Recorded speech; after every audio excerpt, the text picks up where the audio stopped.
Today, folks, there is something really weird going on. The Canadian REIT market, these real estate investment trusts, are falling off a freaking cliff. They are crashing like they did in the 2008 financial crisis, and I'm not sure if it's justified or if it's a buying opportunity of a lifetime. As we take a look at three REITs, an office REIT, a retail REIT, and a medical REIT that have all dropped well off their 52. I mean, we're talking about decade lows with some of these, and I think they could be a buying opportunity, but I'll have to pass that question off to you, getting into it with numero uno here being Allied Properties Real Estate Investment Trust. Now, this company, if we take a look from its peak of 2020 before the pandemic, this thing is now down 60% being an office focused REIT, which comes as no surprise in an interest raising environment. Everyone's working from home and there are layoffs across the entire tech sector. People are worried about office. There's absolutely no surprise, but does that justify a 60% correction going back to levels we haven't seen since 2011?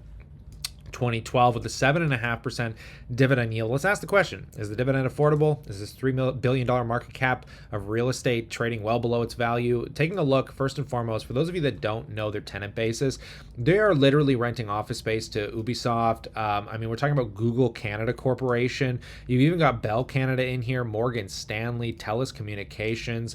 These are pretty intense people to be renting to say the least. So business and services and professionals make up 33% of their entire tenant basis. Telecommunication and information and technology is another 30%. They've even got government in here. They got parking lots, some life sciences, educational, and institutional. This is a fairly well diversified REIT. For those of you that don't know, if you like RioCan, they actually have a partnered stake in the Well, which is the largest condo development to be undertaken in Toronto, like downtown Front Street of Toronto. We can see down in Toronto, they've already got 5.4 million square feet of buildings. Ottawa, 231,000. Montreal, 6.5 million. Kitchener, 562,000.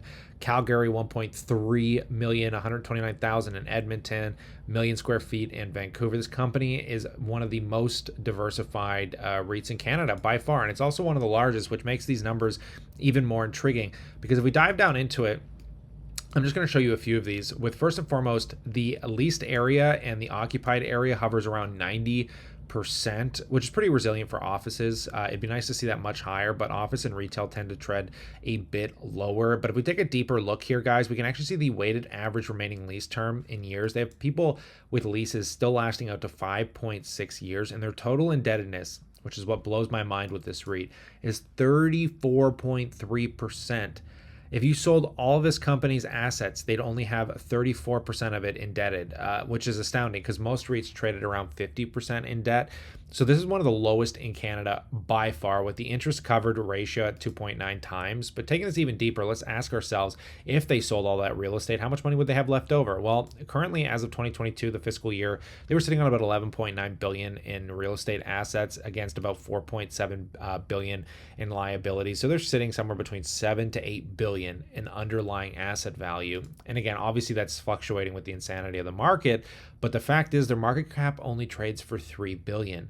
So I don't know how much you care about office, but even if they don't want to use them as office, they could convert them into rental units, I'm sure. But for that kind of value, they might be better off just liquidating their whole portfolio because they're not getting it from the market cap by any metric. But taking this a little farther, let's dive down into this by taking a look at the total revenue, guys, and can they afford the dividend? Obviously, big questions a lot of investors have. And we can see that, if we take a look quarter over quarter, we're seeing their rental revenue actually continue to go up. It's actually very steady and to the upside, which is pretty impressive, right? But if we take a look at the funds from operation here and their payout ratio, we can see that from the funds from operation, their payout's 72.1%.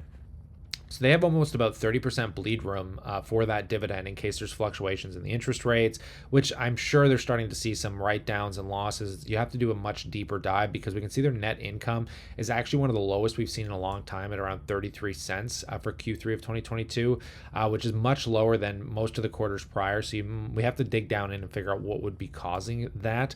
But nonetheless, just taking a look at the consolidated interest rate of maturity, this is where we have to get a little concerned because basically, as interest rates go up, people are going to continue to sell off REITs and everything that's heavily mortgaged because obviously over time, as these mortgages come due, they're going to lose the cash flow to the mortgages and the interest rates.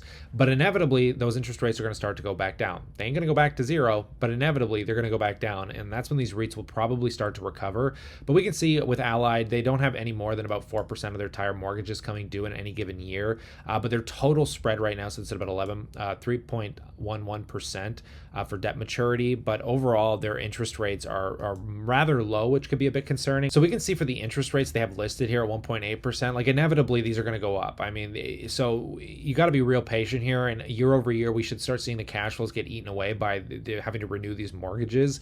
So there's going to be some pain here. The question is how much. This is where math gets really confusing. But what I find most intriguing is the CEO himself from Allied came out and talked pretty long on this interview here, and I'm going to show you just one little tidbit. Very briefly, there definitely are some sectors that are hurting. So what should we stay away from?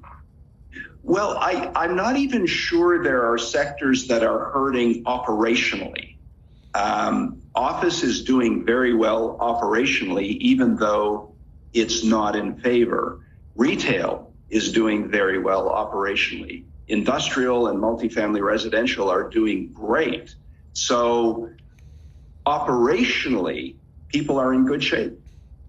So what he's talking about here when he says operationally is obviously the operations of the real estate. So office, retail, industrial, residential, they're just crushing it. They're all doing fine because Canada is such a busy hot spot for real estate. Now, from the fundamental standpoint, that's where things would get a little more interesting, but this guy does a really good job at selling Allied. From a dividend standpoint, they're also one of the few that continue to do pretty steady Eddie dividend increases 10 years ago, going from 11 cents to about 15 cents today after doing an increase coming into 2023. It looks like they've done a good job at increasing them year over year. I'm very fascinated by the value metrics on these companies because, my God, like if you're just buying them even for the underlying real estate, who cares if they cut the dividend? I mean, eventually interest rates are going to nominalize, things will go back to normal, and this is not like 2008. This is not like the pandemic. It's a very confusing time, and I think we're seeing some pretty major discounts. So let's take a look at Smart Centers, another favorite. And again, we're trying to fix it on these real REITs that are paying over 7% in their dividend. This one's down about 21% year to date and hasn't really fully recovered. It kind of got there in 2022, but lately has again sold off, and this one trades for about 3.7 billion. So getting into this, Smart Centers is probably one of my most intrigued REITs because they rent to Walmart, Loblaws, LCBO liquor stores, telecom giants, banks, retail focused obviously with kind of outdoor shopping centers. You probably drive by them, you'll probably see them everywhere. But not only that, they're expanding into residential insanely. Like, this is one of the few companies next to REIT that are the only companies and REITs that really have access to a large amount of properties in these dense urban cities where they can't build anymore. So now they're converting a lot of these malls, these outdoor shopping centers, into condo spaces, and that's what we're seeing across Toronto, the GTA right now. Everywhere I go, I'm just seeing new development go on, and Smart Centers is a huge proponent to that. I mean, when you look at some of these developments, I mean, we're talking about billions of dollars in development real estate. It just goes on and on and on and on, and it goes on and on. I mean, you can't even get through it all. But taking a look, they're sitting on about $11.7 billion in assets against about 5.5 in liabilities. So not nearly as robust as something like Allied, but we minus that outright, 5 to the 11, you're looking at $6 to $7 billion in value, and they're trading for 3.7. Again, they might be better off just selling all their real estate and kind of converting it to cash because they're not getting the value in the market, right? Which is, again, kind of intriguing from a value standpoint. Taking a look at the numbers here, guys, net base rent sitting about $508 million from $494. So we did see an increase here on net base rent year over year from 2021 to 2022, which is really nice. Funds from operation did decrease slightly here, but all in all, like I said, this is not the worst thing from a distribution standpoint at $329 million paid. They can't afford that dividend with the funds from operation being just slightly higher than that. So they can't afford the current dividend. So no worries there. But again, not as nearly as resilient as REIT from a balance sheet perspective, or the likes of even Allied. Allied just seems really robust and comparable to a lot of these REITs. With the weighted average term of debt sitting right now at around 4 years.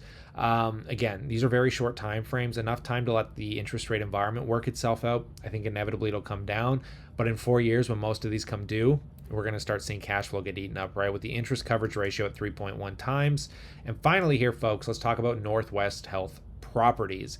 Similar to MPW in the US, this thing has been getting clobbered. It's paying a 9.36% dividend yield.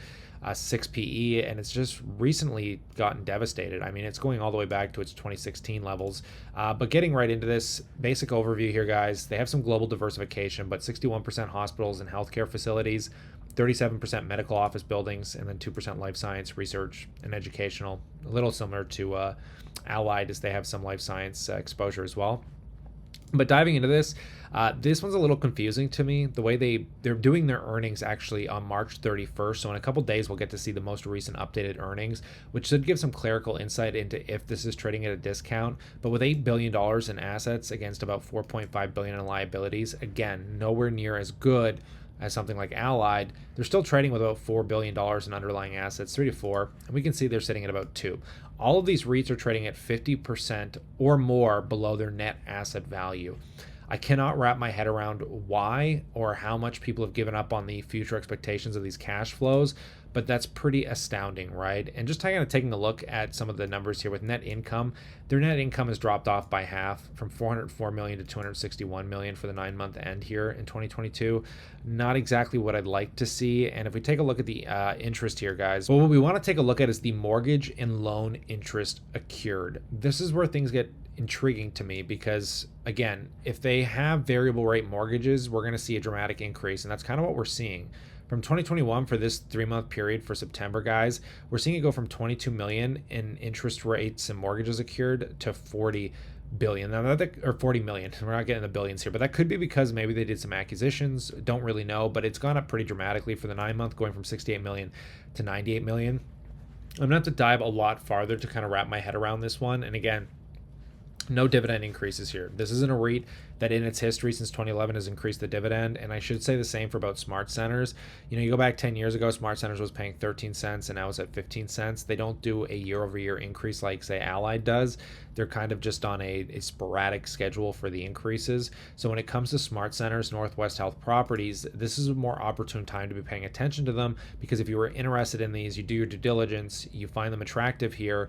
I mean, you're going to get crazy huge yields. You're going to be able to lock in to get cash flow today. Again, doesn't mean they're not going to cut the dividend in the future if something changed in the interest raising environment, but these are crazy high. But again, I'm still just relatively fascinated by Allied.